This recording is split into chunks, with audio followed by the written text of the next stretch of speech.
Sandstone Care is a leading provider of drug, alcohol, and mental health.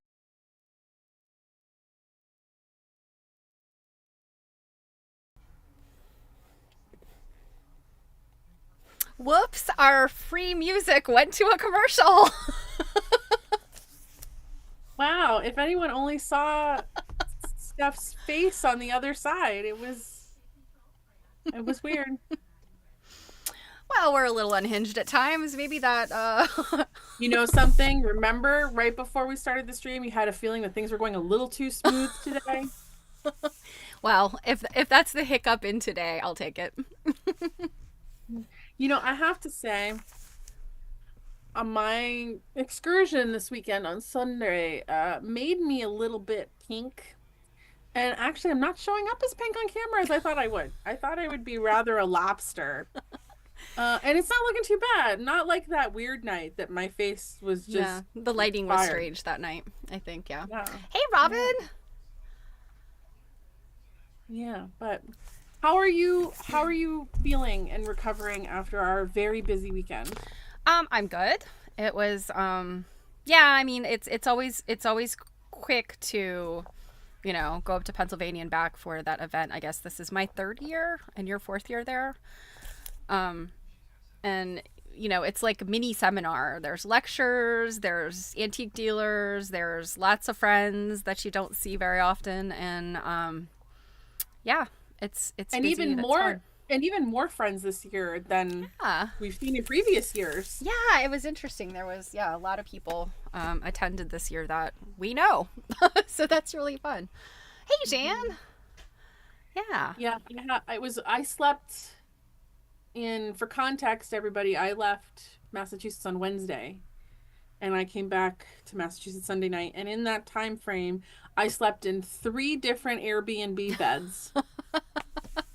The last one was like sleeping on a slate of concrete to the point where I thought maybe the floor would be better. Oh my gosh. Yeah, it was. Hey, I didn't Janet. sleep at all. Hi, Carlotta. Welcome. How exciting. Yeah, I know. Well, like, we had a whole weekend full of friends, and then we come back here and we're full of friends. So the one thing I do like, and you know, the thing we're talking about is attending the Penn Dry Goods Market at the Schwenkfelder in Pennsburg, Pennsylvania. I do like that there's kind of more time to talk with friends than there is at seminar, because while it is a very busy weekend, it's not as busy. You know, we go out to dinner with friends, and we might have breakfast with friends or have lunch with friends or things like that. And it's a smaller venue, and I really do kind of like that, you know, sometimes going to events that aren't like, you know, stadium seating style situations. But yeah, a smaller thing, and it was a lot of fun. I think the lectures were fantastic this year, the ones that I went to, and yeah, it was fun. And I got a couple of little trinkets. I didn't make any major purchases because, you know, the budget.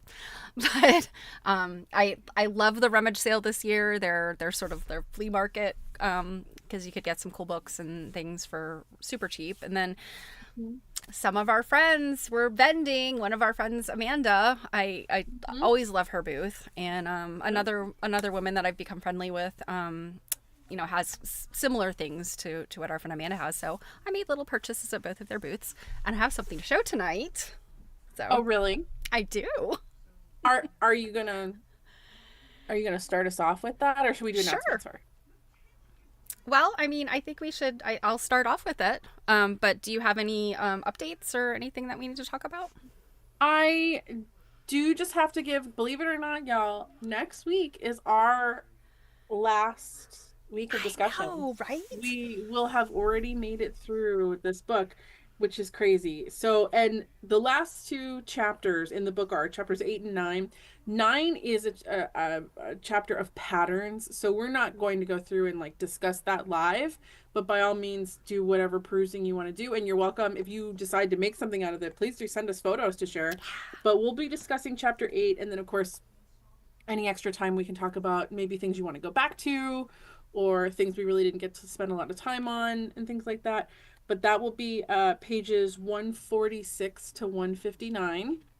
And then the only other thing to mention real quick here, if I can get myself together here, is that this Saturday, if you haven't seen Stephanie's new beautiful, gorgeous reel on Instagram, we have a Stitch and Glitch at 2 p.m.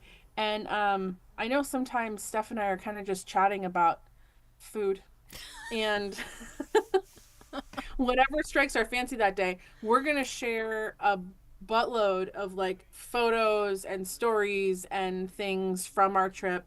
I have quite an unboxing to do. It really will just depend on how many photos I can handle taking between now and then. I promise not to show 85 individual emeries. They'll be in a group. Yeah, I was gonna say, I believe like the in-person live unboxing you did of some of your treasures with a number of us was like, she just keeps pulling stuff out of the bag like Mary Poppins bottomless satchel. Yeah, so that's what we're gonna do for that. We often end up going 2 to 3 hours on Saturday, so please do come by and hang out and look at photos and listen to stories of our trip and whatnot, because it was a really nice time. Yeah, for sure. Really nice time. But yeah, you were gonna show. Well, let me show it, and then I have a little well, dare I say it, a biblical history lesson to add to this. And don't worry, it's not religious. We're getting into some interesting sewing lore. So this is the item that I purchased. Does anybody have any guesses what it is? I mean, I know, but I guess I'm not allowed to guess, right? Yeah, you're not allowed to guess because you know what it is. Okay. It province is definitely prepare snacks and beverages. Yes, absolutely. Yeah. And also like the fact that like some of the stuff I'm going to show for an unboxing are technically things that are for sale. So, so Robin, it is not a circle loom. So what it is, I won't keep you guessing. It is a stocking darner. I actually collect. Janet got in with a guess. Oh, yay! Okay, Janet. She may have been typing while I said it, but she thought of it before I said it. So yes, it is a stocking darner. I collect these, and they come in many various shapes and sizes, and this is specifically one for your sewing machine. I have others that are manual. I'm fascinated with darning and mending and these old tools. So this particular one, the reason I bought it, aside from the fact I don't have one like this and it's very different, is that its model is the Dorcas. And Janet says you have one like this for your featherweight. It's entirely possible that might be what this was intended. I mean, the machine that's kind of shown a little bit in there appears to probably be a Singer of some sort. But anyway, essentially you like load your sock on here or your stocking, and these little like grippy sort of serrated tabs would hold it, and then you turn these things out to hold down like the bulk of your sock or stocking, and then you'd use this little slot to get your sewing machine needle, and then you'd have whatever settings you'd have to make it go. So yeah, and I come across a lot of these kinds of things, and they're just really interesting, and usually they're not something that people are super into. So Jen says it looks like a torture device. It does. Hey, Jen. Yeah, it's a lot of times I think people like their instructions are missing, so people have no idea what they are and are just like, this is some random piece of junk, and probably throw it out. But anyway, it was really funny that I found this thing, and the model is called the Dorcas. And we, of course, were making fun of the name Dorcas in a previous stream. And our friend from Pennsylvania, she is so helpful to us. She gives us extra information a lot of times. And she always reminds us, you have to look at history through the lens of history and not through like today goggles. And I was like, yes, I know. They didn't have words like dork and dorky back in 18 whatever. So people named Dorcas were not called Dorky Dorcas in elementary school. That's an our generation type of brutality and bullying. Well, and there is this like millennial trend now, and actually even some Gen Z, to like bring back like really old names. So... Well, I can say it's our friend Barb who kind of gave us this information. And I'm really appreciative because I think a couple of you, I can't remember if it was Jan or Janet, one of you mentioned that Dorcas is like, it means Tabitha, like it's Old Testament kind of stuff. But what she sent this was really interesting. And she mentioned to me, we ran into her at Penn Dry Goods, and she told me that her husband actually, when he was growing up, knew several Dorcases in his school. So we might be having to move even closer to our time for Dorky Dorcas to be a problematic name. But let's have the history lesson. So what she said, and she pulled this up from a website called BibleStudyTools.com. And I'm just going to read some little chunks here. It says, Dorcas is mentioned only briefly in the New Testament book of Acts. Yet she has been the subject of poems, paintings, and even stained glass art pieces. Why is there so much admiration for somebody who only appears once in Scripture? Part of the reason can actually be found in the reaction of those who knew her as they saw her illness and death. So it says that Dorcas or Tabitha, and that's the part that is still a mystery to me, is how do we get Tabitha from Dorcas? Like, I'm guessing it's like, I don't know, is it? Dorcas is probably closer to like the original like Greek. Well, yeah, but again, still, how does Tabitha, I don't know. I love etymology, but that one threw me. Anyway, she lived in Joppa, an important port city overlooking the Mediterranean. She kept busy there as a seamstress, and her days were filled with activities that brought relief to the needy, especially widows. So, it goes on to say that, she is a devout woman. So, I mean, that's all the Bible stuff. But it says her actual trade was sewing, but her important tasks centered around giving practical help to people in her community by making clothing for them. And she was always doing good and helping the poor. And then it says her story reveals several characteristics she displayed. And the passage shows that Dorcas's motivation was to please the Lord and build his kingdom. So, she was a good Christian, I guess. And she displayed these following traits: industriousness, compassion, charity, selflessness, and grace. So Dorcas was like one of the good ones. She not only sews, she also was intent on helping her community. So it seems to me that, obviously, when we're looking at like 19th century history, and lots of women, and of course going back even further, but lots of women are named biblical names. We have lots of Sarahs and Rebeccas and so on and so forth, Mary. But Dorcas would have been a biblical name. And I can imagine that women, especially if they were seamstresses or quilters, they would have found that to be, a kind of a source of pride that they had a name like that, So Janet said the Lutheran churches used to have Dorcas circles that were sewing circles. Yes. And in fact, Barb mentions that, let's see. And also Robin slid in there, Dorcas interrupt us. Barb did mention that the German Reformed Church that is close to where she lives has a Dorcas Society. And it's a women's group whose purpose is to help and provide service. So, yeah. I feel sorry that Dorcas is close to dork or dorky because, I mean, having learned about her, I'm like, she's a good historical biblical person that, that we can look up to. And that's sewers. I mean, consider her like our patron saint of sewing or something. I don't know. I'm not religious, and I know I'm mixing all of the stuff there. Do we need like a quilt nerding t-shirt that says something like everybody wants to be a Dorcas? Yeah, there you go. Everybody be a Dorcas. I love it. So yeah, so there's your history lesson on Dorcas, and I'm the proud owner of the Dorcas. That is so cute. Speaking of things related to our book, so One of the things I did this weekend is I had to, the Penn Draggage Market ends like Saturday afternoon. And sadly, I had to miss out on my last lecture because my schedule was just too tight. And I had to skedaddle from Pennsylvania around like 1 p.m.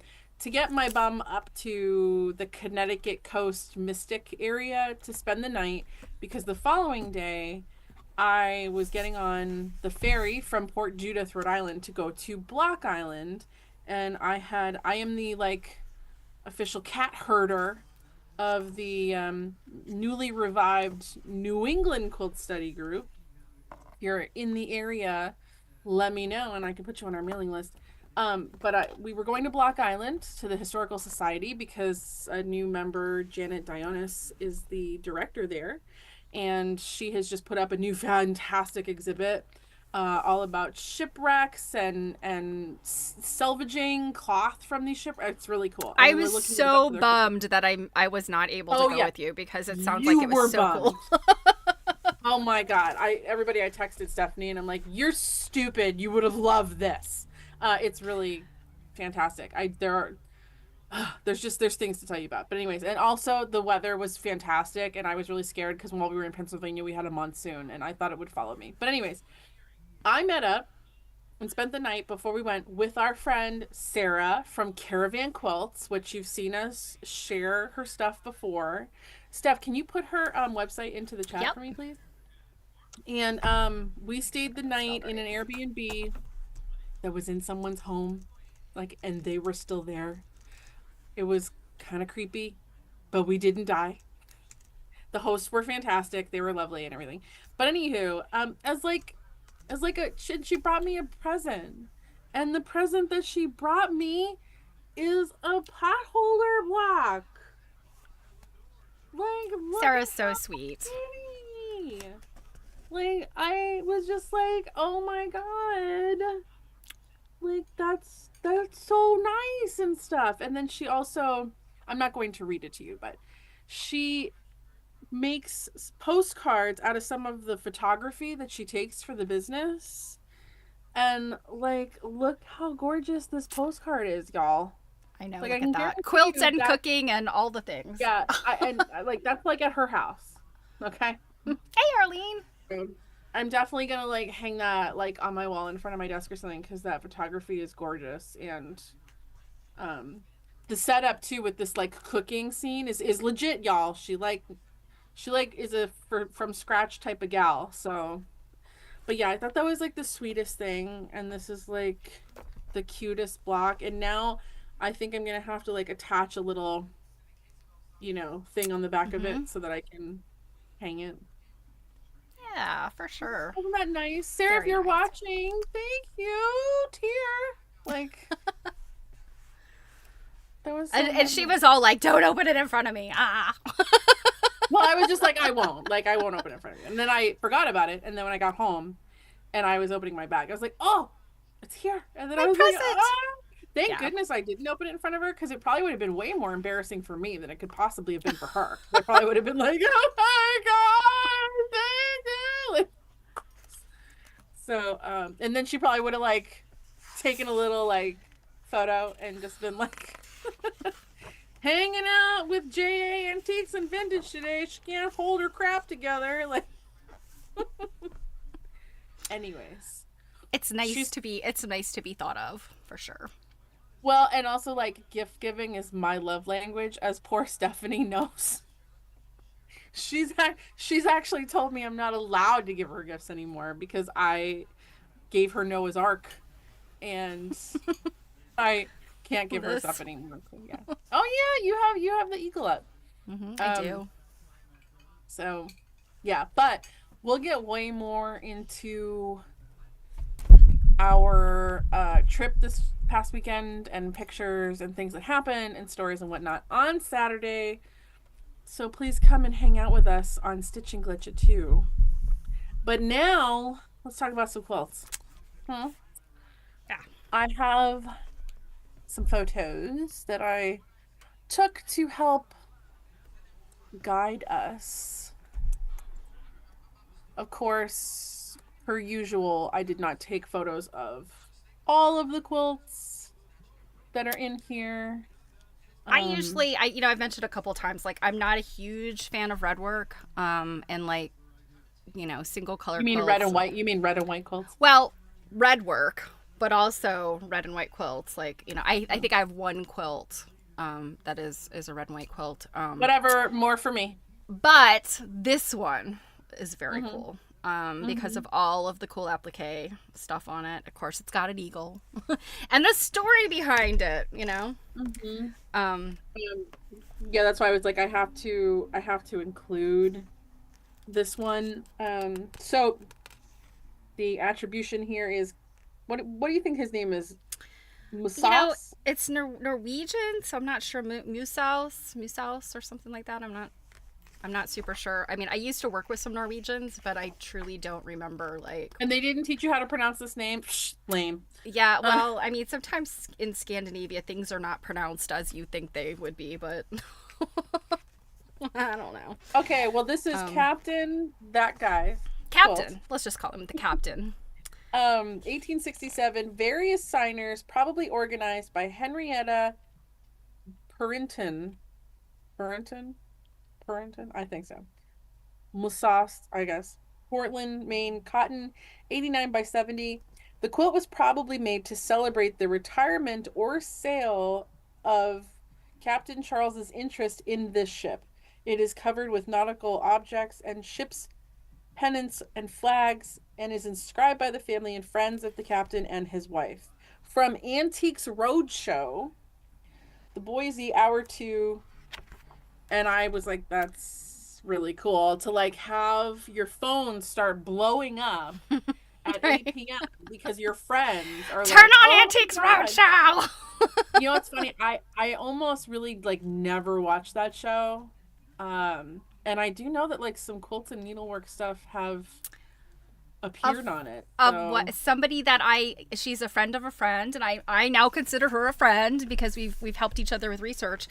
But although I have not met her in person, but she was recently on an Antiques Roadshow call with a quilt, and I tried to help do some research to find the maker, and unfortunately I couldn't find it. But I believe our friend Dana Balsamo was also on an episode of Antiques Roadshow recently as an appraiser. Mm-hmm. So, yeah, that was this is a really cool story. The people in here that had the quilts were Holly Matthews and Susan Awalt, who are sisters and great granddaughters of the captain. Yeah, it's so cool, and how rare it is, I think, sometimes for families to have these very significant quilts, and because I don't know, it always feels like quilts kind of get out there in the world, because people die and their ancestors or their descendants don't quite have this understanding or appreciation for the quilts and the textiles and that kind of thing, and or they do know it was important, they just don't care. I've seen that too, but what a cool family legacy in that this whole story, with some of the genealogical research, it's all documented there. I think that's so cool. And then there's correspondence that's been passed down. I do have the big question here is, what was this captain up to, though? Because he has this second wife, much younger. She died, and then he's found in Liverpool, England, on a voter registration list. So he's got to have, like, I guess, moved there permanently. I mean, you don't get on a voter registration list somewhere unless you're, like, permanently there, right? And he's a corn merchant. So, like, what a weird switch from ship captain to corn merchant. There must have been something in it. If it happened after his wife died, like, people can do some crazy things out of grief. I find it interesting though that he ends up, a corn merchant, in Liverpool, which is where he died. But then he and both of his wives are buried in Maine. Yeah, bringing back a body. From Liverpool to Maine. But the note that I had kind of written myself is the fact that let me just find this here. They're buried in Evergreen Cemetery in Portland, Maine, which does mean that if we had a wild hair, We we could could go visit their, yeah. find the gravestone. The Yeah. second, yeah, the second wife is the one that organized the quilt.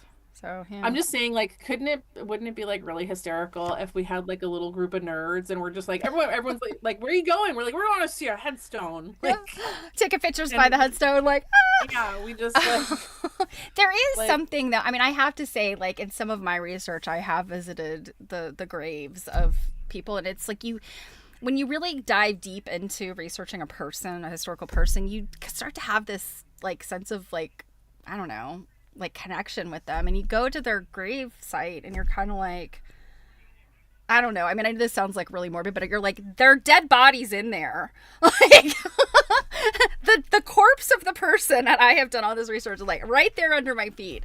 It's a weird, it just feels weird, you know, because, like, you yeah, don't know them. They weren't family, yeah. but you have that kinship with them.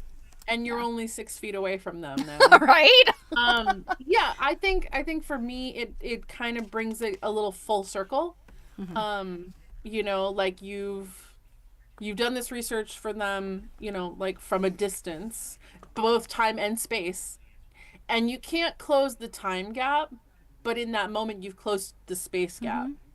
Yeah. So And I think also, I mean, you could kind of like, I don't want to get like all woo woo and spiritual, but I mean, you can kind of like thank them and say like, I've enjoyed learning about you. I've seen your quilt, et cetera, et cetera. So, well, you know, it makes you feel good, I think, to do that. Janet so. just mentioned that Find a Grave may have a photo of the stone. And then Very well, Jan yeah. said, "Ultimate fangirl," and I'm Yeah. like, "That's what I'm saying. Like, y'all, are you coming to seminar with us? Like, we could totally go and just be like, oh my god, Yeah. and bring a picture of the quilt or something." Mm-hmm. I took a picture of this particular set here because this block here is so interesting. It really is. Yeah, The way it that definitely that's is. done. And by the way, Arlene says she thinks Dana said that she has a date coming up with Antiques Roadshow. So Oh, might be another one? yeah, we might have a chance to see our very own Dana again. I didn't catch the first one. And I don't know if I honestly don't know if she aired live. I mean, I know that it's a big she didn't event. air live. Okay, so it's a big event when they have people come, Yeah, and you're not she was guaranteed able- like. She was able to tell us like, oh, it's going to air on such and such a date. Mm-hmm. Yeah. Yeah. But this block was just like so freaking cool. Mm-hmm. Just the way that they like, you know, we see like these types of like, I don't know, like Mariner Compass type blocks and things, and I've never seen one that looks like this. Mm-hmm. I mean, that's kind truly taking like the seafaring aspect of this symbolic block and Yeah, normally you never see this broken up right here. Like Mhm. it would all be still together and whatnot. So I just thought, and Yep. then to like add these little initials on it, I thought was exceptionally interesting. yeah. M- So Anything else about this quote? nope, we've got lots of them here. So let's see what you got next. Oh, hold on. I did get a zoom of this because of the eagle and then like this rooster. Yeah, it didn't say. Let's see. Did it say something about the rooster specifically? I can't remember. do not. No, I don't think so. I was actually reading something else about a quilt recently that had a rooster, and there was a question about, you know, is it just a rooster, or was it referring to? I think at the Well, time. and it almost kind of was- looks like these two are like battling. They're like having an argument like over the Norwegian flag here. Just Yeah. saying. Okay, moving along here. So the erosic, I'm assuming it's erosic, Sure. right? Sure. Okay. And this is another one, Deb Grana quilt. And it's funny. I feel like I've mentioned Deb Grana a number of times. Her collection, the bits and pieces of it I've seen are stellar, stunning quilts. Oh yeah. I Can you did not only get a imagine chance. what we I didn't haven't get a seen? chance to meet her in Terrytown. I only got to look at her quilts. So But given what we've seen in like some books now and the quilts we saw in Terrytown, like I can only imagine like what we haven't seen that she has. Mhm. So Deb, if you're watching, can we come over? I took a picture of this one especially because of the fact that you went to a tape weaving lecture this past weekend, and Yeah. this quilt uses woven tape to adhere. I did take somewhat of a close up because there is no close ups of this But Yeah. they're using tape to adhere the signatures, and I don't know that I've seen quilts like that. So my guess is that the tape that was used in these, I mean, and when before I even began reading this section, I looked at it and I was like, what are those? Those look like little pieces of tape. I don't think it's the same kind of hand-woven tape that I saw in a demonstration, or not a demonstration, but a lecture this weekend. Yeah, I think it's probably more of a smooth finished, like maybe some type of commercially made item. 1853 to 1871, that time period that this quilt is said to have been made, we've gotten into mechanical weaving of ribbons and tapes and things. So I think these are probably mechanically woven because they would be very smooth and you would be able to write on them. I think that the tape weaving that I saw, while sometimes those types of tapes are used to bind quilts, it would be very hard to write on them, I think, because they're kind of rough. But yeah, it's again one of those things, like using what you've got to work out what you want to do. And if you don't have white spaces on your quilt, but you want to have names or signatures or whatever, well, you find a thing that you can sew on there. Yeah, well, I find it interesting too because I'm just like looking at this quilt. I can see all kinds of other opportunities for places to put signatures where you wouldn't need a tape; it wouldn't matter. So that just adds an extra element. Although I'm sorry that this particular picture that I tried to get up close didn't come out as great, but you can at least see a block where it's showing like the tape. I wish there had been like professional up close photos of this one. I kind of wonder if like editorially they decided like there just wasn't room for some things, and in this case this was this photograph just may have been like this was all they had, and they weren't able to get something closer. I mean, clearly just space wise there's just not enough space to like fully talk about and show just all the quilt. I'm sure Pam was more like, I want to put in as many quilts as I can, you know. But just before we move on, this one is circa 1870, various makers. How were you saying this? Arosic? I think it's probably Arosic or Well, Arosic. Arosic? That sounds weird. Arosic sounds more. Arosic. It's Maine cotton wool silk 81 by 81. The owner did extensive research to determine an approximate date of 1870. The quilt is made of many blocks containing earlier fabrics. It is a characteristic of Maine inscribed quilts for the makers to use woven tape to apply their names. And one of the reasons that particular feature stuck out to me and inspired me to send an email is because it relates to the book Stephanie and I are hoping that we're going to do next quarter, which you will find out soon enough. This one. Now remember, I do not include all of the quilts in the chapter because it's just like an exhibit. Like would be kind of rude. But like this particular one and the next one related to it, like I had to include because it's so unique of like anything else that we've seen. Like we're binding everything in the round, and I'm like, yes. And I cannot for the life of me remember, did Pam talk about this during her lecture that we hosted? I don't think so. But I have, and I know it may have just been from my originally reading this book when I first bought it, but this is, I just can't even with this. Like, they picked the most complicated way of doing this, but on the other hand, I'm almost like, this was brilliant because this is a really difficult pattern to do it the way that, you know, to have that concave square kind of diamond situation in the center, to piece those pieces to these round pieces is very difficult. You know, we have techniques today that help us do this kind of curved piecing, but, you know, back then it was, you know, you were either good at it or you weren't, I guess. And it's so fascinating to me that this person took all of this time to individually bind all of those pieces and then puzzle it together this way. It's so interesting. And this one's the Pieced Explosion quilts, which I found also interesting. Circa 1885, unknown maker, probably New England, cotton 77.5 by 76. The name usually given to this pattern is Mariner's Compass, but Barbara Brackman documented a source for explosion in her Encyclopedia of Peace Quilt Patterns, and the name makes sense. It's the collection of the Shelburne Museum, which every time I read that, I'm like, why haven't I been there yet? Like, what's holding that up? Like, I need to get there. Yeah, the Shelburne has fantastic stuff. I have like some of their, like, you know, like the book, the Shelburne collection book. Yeah. But then I had to make sure that I got this detail shot.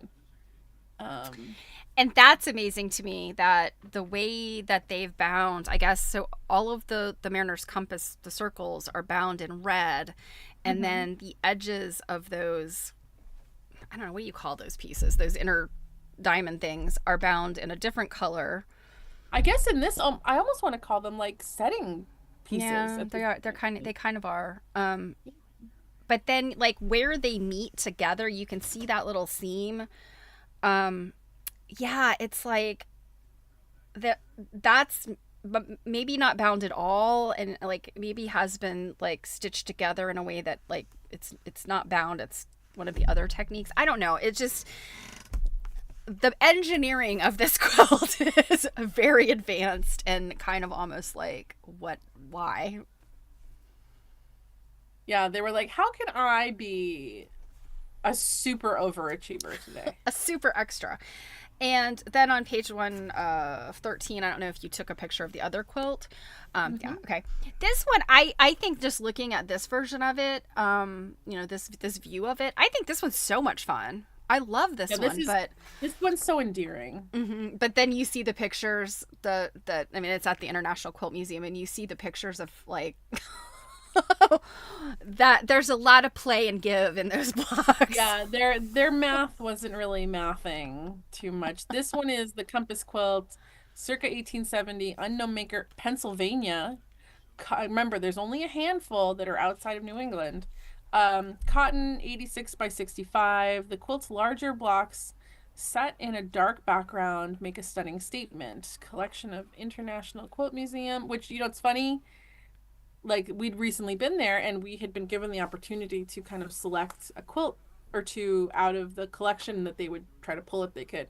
Now that I know that something like this exists, I kind of like, oh, I wish I could have seen this one.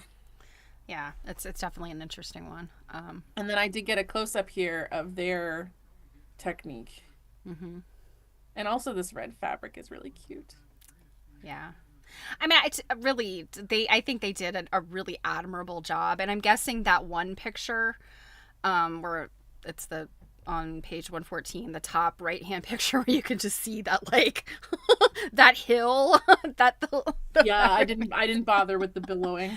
I'm guessing that, I mean, that seems to be the worst one based on what we can see in the pictures. So I'm gonna have to say, like, valiant attempt, you know. I will say too that if anyone was gonna like take on, you know, like a pattern project or something, I don't know if like a pattern for this particular kind ends up in the back of the book. I haven't looked yet, but these would make like the coolest placemats. Oh yeah, for sure. Yeah, if you were gonna bound them individually, you know, just saying. Like, I am not the kind of person to like necessarily take on a project like that, but Stephanie, I'd love that as a Christmas gift. Okay. You keep on loving the idea of getting that as a Christmas gift. I can confirm. They're so mean. I can confirm that there are no instructions for making that in the back. Oh, okay. I'm sure you could reverse engineer. So the next one that I have a picture of is this one, but I wasn't sure if you wanted to discuss. I didn't take a photo of the two English quilts on 115 just because the photos were small. Yeah. But one of them is owned by a friend of ours, Lisa Erlinson. Yep. And I actually also know Carol, who owns the other one. Oh, I do not. So you don't look at you, Miss Fancy Schmancy. It also is very funny because Pam knows a lot of the same people that we are getting to know, and you know, of this community, and it's really telling to me, like, kind of how small this quilt study community is, that we're as we attend, you know, events and get to know people, and then, you know, and we'll see their names in these books and it's kind of exciting. Like, I know that person, that's a friend. So yeah, it's what's interesting to me about these English quilts. I'm gonna go back to this previous photo just so I'm not confusing people. Um, is like, I don't know, like this one that Lisa owns seems really, really involved on 115 for with your book. And it has some Bible verses inscribed on it. I mean, that's, kind of standard and stuff. But there's not a whole lot more about it. And I need to make a note. I kind of want to ask why that is, because I would think that it would be more interesting maybe to find them as English quilts. Well, my guess is that they're simply not very common, of English quilts to be made this way, and also they probably don't have a whole lot of information about them, the owners. So that would be my guess to why this is sort of a short journey into these quilts. Yeah, it makes me wonder, like, well, the one that's the medallion, I kind of wonder, like, could something like that have been made from someone like visiting Maine from England? So they're bringing their English medallion style, visiting for, I don't know, maybe their husband's a sea captain or something. And, someone taught them, like, look at this way of doing stuff. And they, took that home with them or made their quilt, while in Maine or something and brought it home. Sure. Kind of a thing. But I do wish we had some more close-ups, because these look very interesting. Like, if I didn't know that the one on the right was circa 1880, I would think that was more contemporary. Because of the way the blocks are done, the brightness of things. Yeah, just saying. Well, we might have to pester those ladies to let us see it sometime. Well, and the other thing too, I'm going to be traveling through your state. Can I stop by your home and look at this quilt? Yeah. The other thing too is that, Pam has already told us kind of preliminarily that there's stuff that's come up now since she published the book, which is always the case. So yeah. I don't know if maybe anything about those have come up. Yeah, and I know about one. I don't know if I've mentioned this. I know you know it, but there is one I came across when I was doing my Dr. Dunton research. There is one, and I don't know if Pam is aware of it or not. I keep forgetting to pull my picture of his scrapbook where it exists to send it to her, but it was in Dr. Dunton's day. It was in terrible condition, so it's one of those things, like, I'm sure the quilt itself probably doesn't exist anymore. How did he describe it? Do you remember? Did he call it a potholder style? No, I think he just said it was made up of all of these tiny blocks, because they were very small blocks, like maybe like 2 or 3 inch blocks. And that they had been individually bound and then stitched together. Like, he just described the process, as how the quilt was made, and then just that it was in bad condition because, just like that very first, the red and white quilt we looked at, where it was those 3 at the bottom were starting to pull apart from each other. This quilt was like lots of places where the little blocks were starting to fall apart from each other. So, and I think he just described it as being in very poor condition. But that it was interesting and unique, right? He recognized that. So moving on to this quilt. So I don't know what you have to read about this, but real quick, let me just mention this. It was interesting how, Gail Honeyman from the Brethren Heritage Center, she says that the Brethren were plain people, dressing in dark colors, never red. Yet there's red in their quilt. So I'm interested to know, like, is there a specific, like, religious or cultural reason why they wouldn't wear red on their body, but that they might use it in their decorative items? I'm curious about that. And I don't know that, like, Pam would know necessarily, but we do have some Pennsylvania friends and some Virginia friends who are familiar with you know, the faith behind the Brethren. They kind of fall in that category of plain people, Anabaptists, the Amish, the Mennonites, the Brethren. They all kind of fall in that same category. So yeah, this one I was just really curious about, not just because it's an interesting looking quilt, but because there is kind of this religious group aspect to it. Mm-hmm. And I chose to include it here because it's so vibrant. Mm-hmm. And you know, there's just every kind of variety of block here. Although it's funny, like stylistically, when putting it together, I wonder why they chose to put like two baskets beside each other. Yeah, mm-hmm. And then like there's two close together right here. There's two close together right here. I wonder if that's like, and we have like two stars together. So it kind of makes me wonder. And look, two log cabin blocks right here. Mm-hmm. It kind of makes me wonder, did they just attach them without randomly? Yeah, like any consideration for where things were. Well, I think like this is really interesting is like the center block. Oh, and there's, mm-hmm. I'm sorry, wait, okay, hold on. I take it back. We definitely have a little bit of some planning here. That's what I was going to say. You've got those 4 baskets in the center there, but then have that like mini baskets, and there's not really, I mean, the corresponding one to that is the other corner where you have 4 little things. So I think that there is definitely some planning there. But then you look at, like you're saying, like those outer blocks where you've got the 2 log cabins, the 2 baskets together, yeah, maybe they started a plan and then like got a little. Like, yeah, we're like, okay, this isn't going to work out. Let's just put them in there how they look good. Or maybe they had the theory of outside of the center of this quilt, every block needs its own little friend to be beside it. I don't know. You were worried they'd be lonely. So this is the Brubaker album quilt, 1872, made by the friends and family of James A. Brubaker, Bedford County, Virginia. Wool, cotton, silk, 87 by 68. Now, I do have to just mention, like, it, you know, talks in here about how, like, plain people, they're wearing a lot of wool. I'm curious about the silk. Yeah, like, that was also interesting. Silk come into play if they're wearing very plain clothes. Like, I would just think, like what other, unless they were buying silk specifically for quilt making, what other use would silk have for them?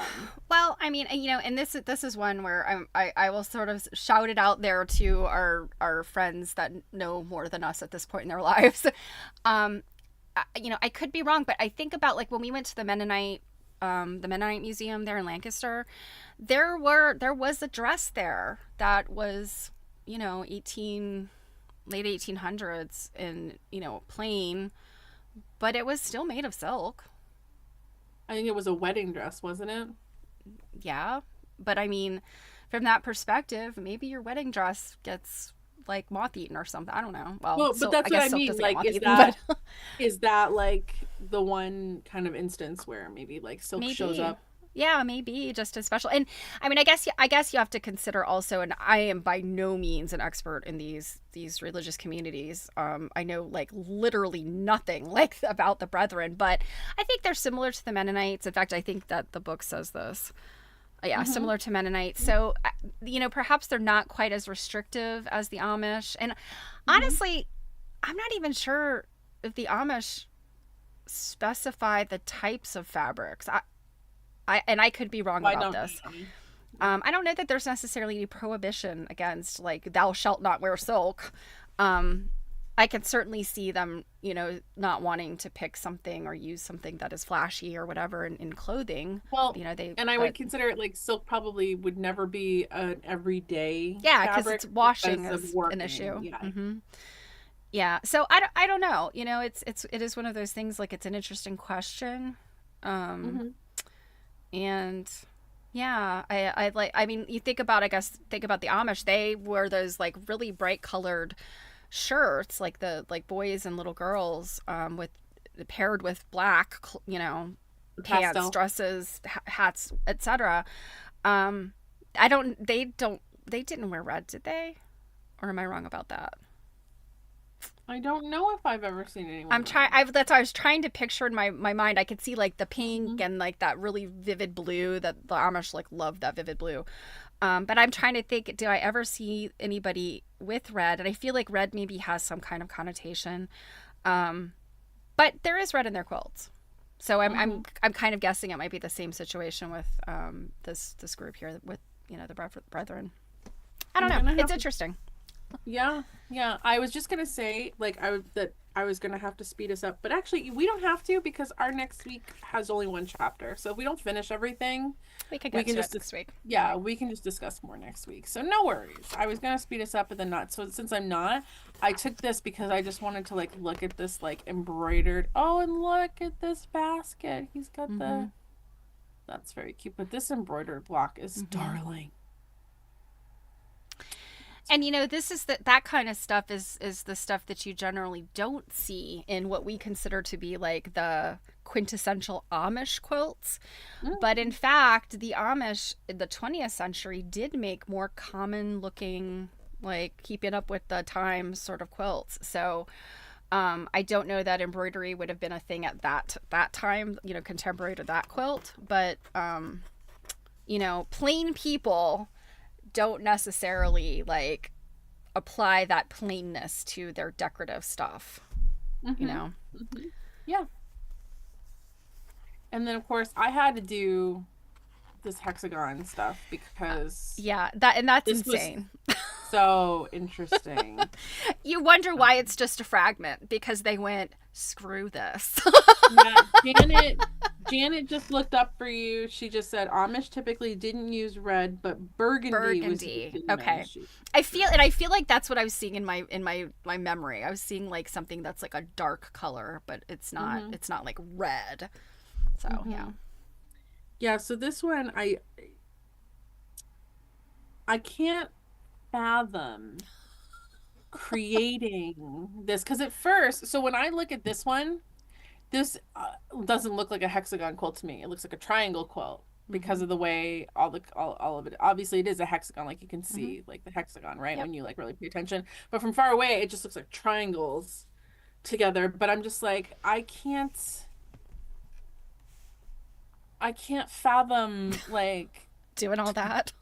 Yeah, like, you know, like binding each, like, individual thing here. And this one's interesting too, because it's like location of this one's unknown. And here we've got, like, a fragment. I think I got a close-up too of that tumbling. Yeah, I got some better color on that too. I took these photos outside because it was so dark in my house because it was so overcast. I'm like, I can only get photos outside. But what was I gonna say?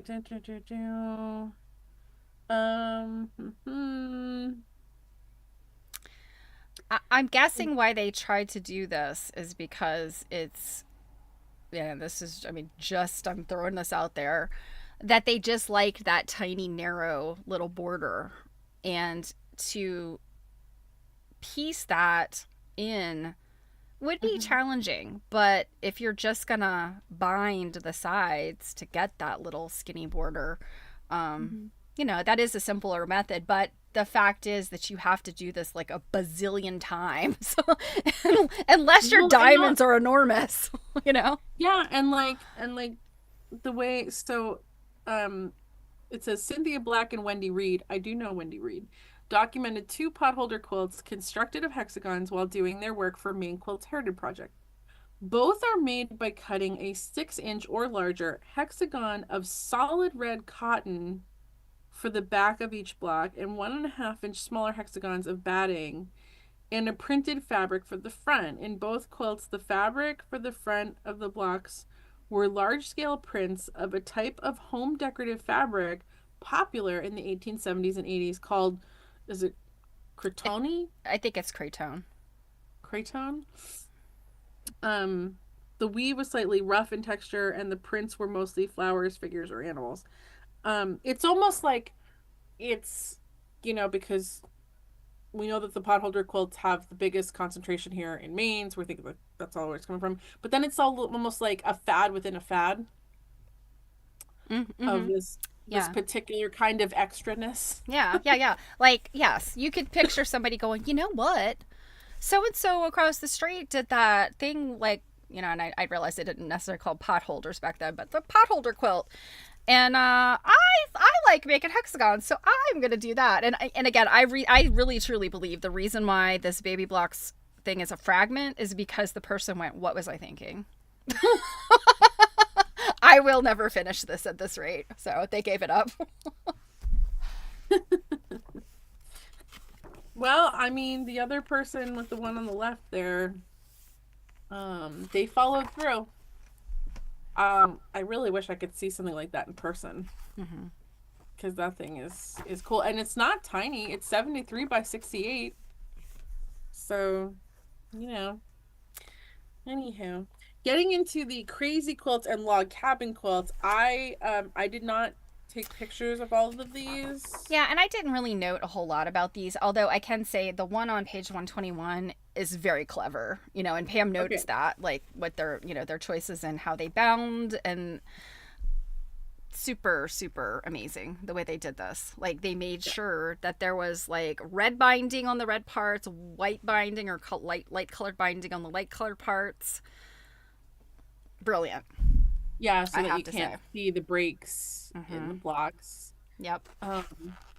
So this one is log cabin with stripes, circa 1890. Unknown maker, cotton. The woman who designed this quilt was a genius. She carefully cut across the red and navy blue striped fabric so that the dark value logs appear as tiny blue and red squares. I thought it was pieced at first. Each block is bound in such a way that there's no interruption for the overall pattern. And one reason I took a picture of this is because it's collection of the author. So, yeah. Carlotta just said stunt quilting. Yes. This kind of stuff is like the Evel Knievel. Like, you are going to crash and burn, my friend. Yeah, I really, when I first saw this one, I was like, this person is crazy. They pieced all of this stuff. Like, that's bananas. And it's funny because from afar, right, it looks really perfect in the way that they cut it. Close up, you can tell that it's yeah. But still, like, just brilliant. Like the eye of this person, like their design plan, and they definitely planned this out. And yeah, I have a lot of appreciation. And you guys know I love a log cabin for this reason, that you can do all of these like really graphically bold things with them. And then for the crazy quilt portion, I picked this one because it's little pillows. Yeah, so that is the one I wanted to jump to, the Admission Day quilt. And I, you know, this, for me, this one is one of those, like, the reasons why people made quilts, you know? Like, it's not always just about a thing for your bed or a, you know, honoring somebody. Or, yeah, it's this, I want to remember or commemorate this thing.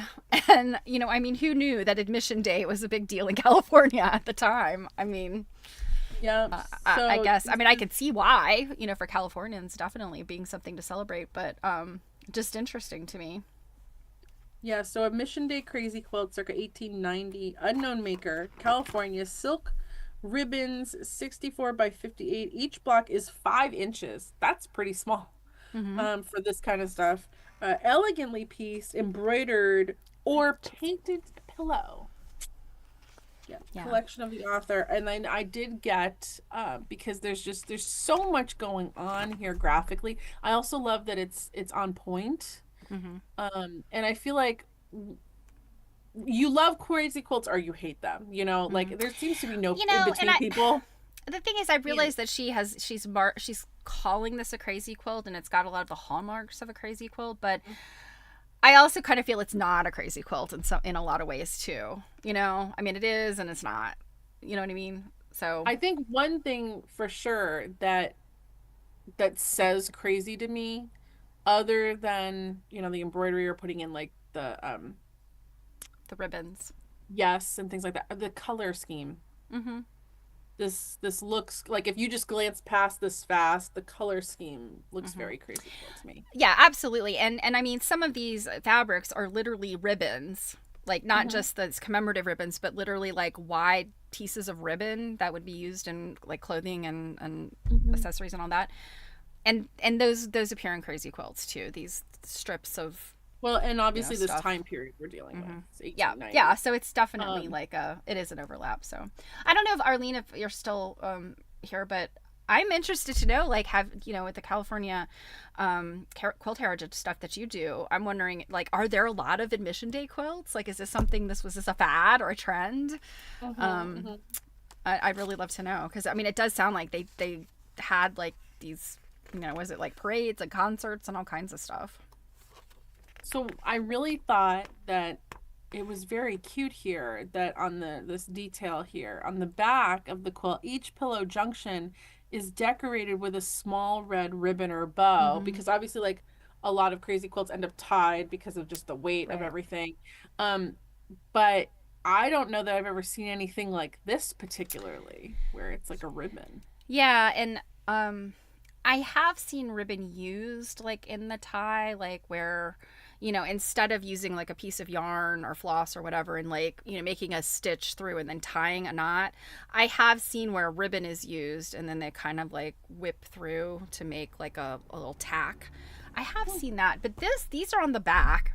And Mm-hmm. honestly, I feel like, I mean, they're wholly unnecessary, really, because I mean, if you're carefully stitching these together, I mean, I realize that those where those they come together is sort of a stress point, kind of, but it's not one where I think you really need that. I think that's just something that's decorative and interesting that's been added.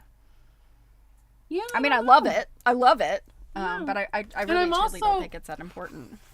I'm also noticing as I stare at more of these blocks that a large portion of them have a ribbon Mm-hmm. going through the center Mm-hmm. And here. I think that again is kind of what it gives it that sort of overlap with crazy quilts. Yeah, I'm Um, wondering if that, that had to be like really intentional because I mean it's so mm-hmm. prevalent. The more that I look, the more that I see Mm-hmm. this like ribbon feature that goes through half the block. Yeah. Um, yeah.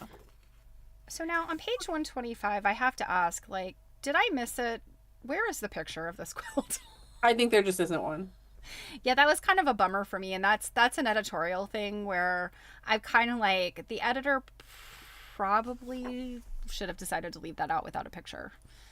Um, just my opinion. It might just be that a picture doesn't exist. Right, exactly. And again, I'm understanding that, but like I'm kind of like I just that's one of those things like when I read like art exhibit catalogs and things like that and they'll go into like this incredible detail on something but there's no picture.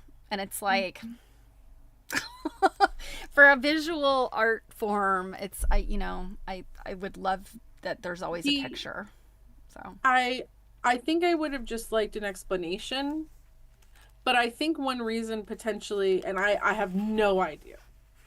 Like this is just a guess.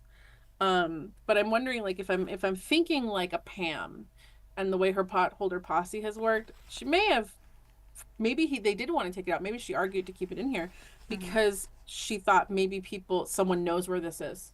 Ah, does If that make sense? by chance that's the reason there's not a photo, is it was the hope that someone would be Mm-hmm. like, oh my god, that's hiding in the Dr. Dutton files of blah blah blah blah blah blah blah. Right. Um, that would be my only guess. I do have a photo of the following one.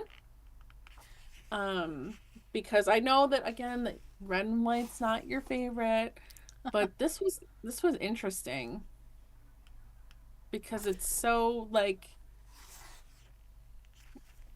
just uniformly like an everyday quilt to me.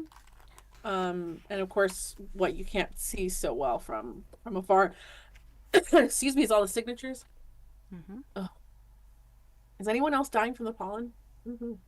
I took allergy medicine today, so I'm okay. I take My voice was a little froggy this morning, but I take some every day, but there's only so much it can do. yeah. Um, but yeah, this one is the Bradford Grand Army of the Republic quilt, circa 1890, unknown maker, Bradford, New Hampshire, cotton 87 by 86. The Grand Army of the Republic was founded to unite Civil War veterans for fraternal events and become a national advocate for veterans benefits. And this one's in the Bradford Historical Society. I found this story to be quite interesting because let me see where I am here. The fact that there's multiple Bradford potholder quilts, I thought was interesting. Mm-hmm. And then Dr. Cyrus Fisk. Yes. Um, who does a million things in his life here, but he works as a surgeon. He does Civil War service as a surgeon. Um, and then in 1872, this is page 127, he joined a partnership in Lowell, Massachusetts, which is 15 minutes from here, where he practiced medicine, was a member of several medical organizations, and was an advisory physician of the Lowell General Hospital, which is still in existence today. He retired back to Bradford in 1894 and died there.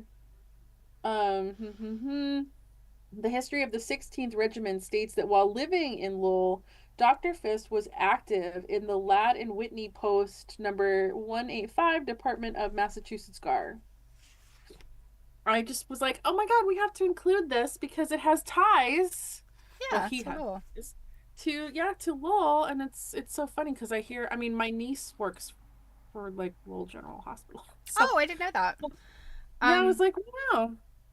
Yeah, I always think it's always fun when you read about something historically that does still exist today, and you're like, see how it has changed over the years. Well, that and like the close up on this block of this penmanship. Mm-hmm. Oh my God. Yeah. And so in this section, I mean, certainly this grand quilt that she spent a lot of time on, but also the red work quilt, which we only have, I think, the close up of I think. Yeah, I did not take photos of that. Are you talking about on 129? Yeah, on 129. I think those are kind of interesting looking. Again, red work is not my jam, but it's interesting to me when it is like a fundraising or an honorary, like a presentation quilt where you have all the names and how they decide to put them in there. I love this little, like, almost like a little ribbon that the names are in. And if you'll notice in that last paragraph there, it says there are 30 to 40 more embroidered names around each center. I mean, there's a ton of names in this. And it says there are men, women, couples, children, and even the name of someone's cat. They're like, there's a crazy cat lady in every community, even in 1880. I love that. Definitely adorable. And then going on into the gallery of quilts. I really think we're just gonna finish up with this for the night and save 7 for next week, which is great. I love when we build in a little buffer of time. Yeah. But this quilt is, oh my God, so incredible. And this is the potholder style sampler quilt, circa 1885, unknown maker, cotton 88 3/4 by 76. The 120, which is weird. Like, looking at this, I'm like, there's no way that's 120. But anyways, the 120 7.5-inch blocks are bound in tan or red cotton, collection of Lynn Miller. Holy Jesus. Like, I don't even know what to, like, especially like some of these blocks with this really dark, like this block is really cool. Like, those are shields. That's the shield. But from far away, it looks like something else. I mean, like, look at these, like, keys, and of course, like, we've got, Mason stuff. Yes. Yeah. And then like this, like, circular detail in the intersections. Actually, it's like a little crocheted, and in looking at it, it's kind of hard to see. In looking at this in the moment, I actually wonder if Lynn Miller still owns this quilt. I'm not sure. Because this block is looking awfully familiar to me that I recently took a photo of. And if I'm thinking correctly, I actually wonder if maybe she donated it to New England Quilt Museum. Because remember that day we were packing quilts and I was Oh, like, you think you've seen it? photos of some potholder quilts. This photo, this block right here is one of them. Yeah. So Yeah. Carlotta said she loves the darker blocks around the perimeter as a frame. Yeah, I noticed that when you're that's like very backed away interesting. from it, you definitely see that the blocks. Yeah. I Mm-hmm. think it's the ones that are bound in red are around the perimeter, and the ones that are bound in that tan color is the middle. Oh, Hmm. oh, Yeah. hold on. Oh, yeah. Yeah, I mean they definitely made choices there. They Oh, planned it out for sure. and here's an anchor. The more blocks I see here, the more I wonder if actually now NEQM owns this. Which Well, you're gonna be there tomorrow, right? that doesn't mean I'll be able to ask Oh, tomorrow, but well, I can certainly send a little message and be like, hey.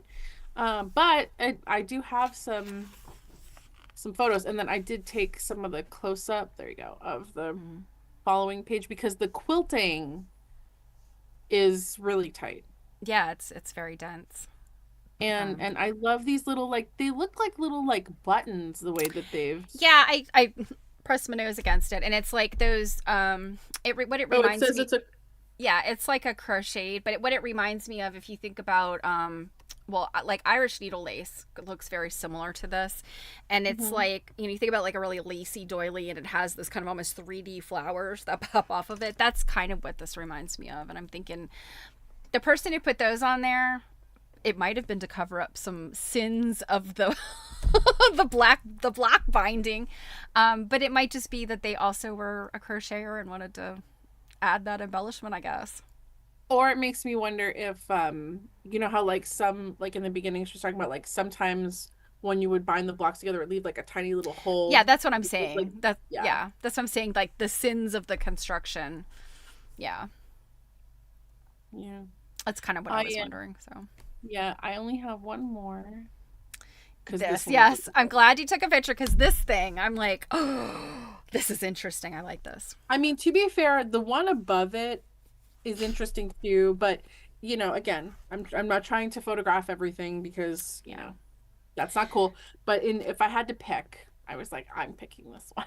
I really love this one, and I think just because it's kind of like a pinkish color, like around, in the bindings, and I don't know. There's just something interesting about this, like, diamond on point, and when you get it's like a 9 patch, but Mhm. they're squonky looking because they're not squares. Wonky. Yeah, I don't know how else That's to the describe them. that is the official technical term. Just like when I was talking about spiky doodahs, Uh-huh. wonky. And now I want a t-shirt that says like squonky. Like, okay. Well, I mean, when you look at those, and I mean, when you're just, they're it's a diamond, and then it's got smaller diamonds in it, right? Like I that. know That's it was a But menagerie of square when and you wonky. go and you look at it, and you're like, oh, they're like 9 patches, but it's like all askew. Um, if you try to look at it like a 9 patch, it's like you took your square and just went. That's all I'm saying. It's the colors that they use that, make them. Squonky. They look like a squonky 9 patch. I'm telling you, it's brilliant. So this is the Emery Presentation Quilt, 1878, various makers, Littleton, New Hampshire, cotton and wool, 87 by 79, probably made for the Reverend Ira Emery, pastor of the Free Will Baptist Church. And this is Yeah. collection of the author. So, and it's funny, I kind of feel like when she had her exhibit at the museum for Portable Patchwork, I kind of feel like this would have had to have been included, but I don't remember it. Yeah, I don't. I didn't see that exhibit firsthand. I only saw it through some video stuff, but I'm kind of on the fence. Like, do I remember it from seeing it in this book, or do I remember from that exhibit? Looks But like we got yes, some. I was about to say, I guarantee Yeah. you that Centennial Green, and I love the Mhm. fact that there's that one block and it just bing. Yeah, is it one? Yeah, since it was made in 1878, my guess is that one that is some Centennial Green in there. Um, But yeah, I'm surprised though they only have that one block then. Yeah. Well, so it's a presentation quilt, various makers. So you could see that this probably was a matter of like however many ladies in the whatever, guild or society or group, made one or more blocks. And there isn't a whole lot of like super duper planning about how the colors, they're kind of just mixed in there. I mean, I personally maybe would have taken that bright green one, that Centennial green, and put it like dead center, and then worked some of the darker ones around it, and then you end up having this kind of symmetrical kind of design. But this looks like they just went, let's get this thing together to give it to him, right? Because for the Ira Emery, yeah. Well, they do actually have some planning going on here because these two match, and these two, and these two.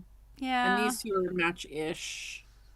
Yeah, but it's not. No, I agree. It's not a super duper all over plan. I don't think. Yeah, so. No, the Centennial green would have looked really pretty right in the center. Yep. So I still like this one. I still think this one's really fun to look at.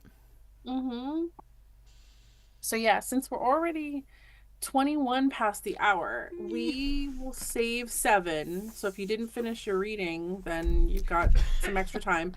We'll save 7 to discuss next week with 8, and that's gonna wrap us up for this book. After that will be Pam's interview, live here in the flesh. So if you guys have any questions, make sure that you're squirreling them away. Yeah, definitely. We of course can pester someone with questions for hours, but we want to make sure that your questions get answered. So yeah, let us know if there's anything that's come up in the book that you want to ask about, or just about potholder quilts in general. Yeah, I have some questions I've been jotting down for Pam. So. Yeah. So with that, don't forget that on Saturday, if you came in late, we're doing a Stitch and Glitch where we're going to talk all about our trip this past weekend. We've got lots of photos, we've got an unboxing to do. You might get bored with it because it's live. I'll be sure to get some chicken sandwich discussion in there. Yeah. And also, like, again, if you came in late or something, I know that technically there's 2 chapters left in this book, 8 and 9. 9 is a pattern chapter, so we're not going to like discuss that as a group, but by all means peruse it, and you're welcome to, put some things in the chat if maybe there's a pattern you're interested that you plan on making, and if you do, by all means send us pictures. But we're going to focus just on finishing up 7 and reading 8, which is pages 146 to 159. And that's going to do it for us tonight. Yeah. Well, I'm off, to quote Carlotta, to do some stunt quilting.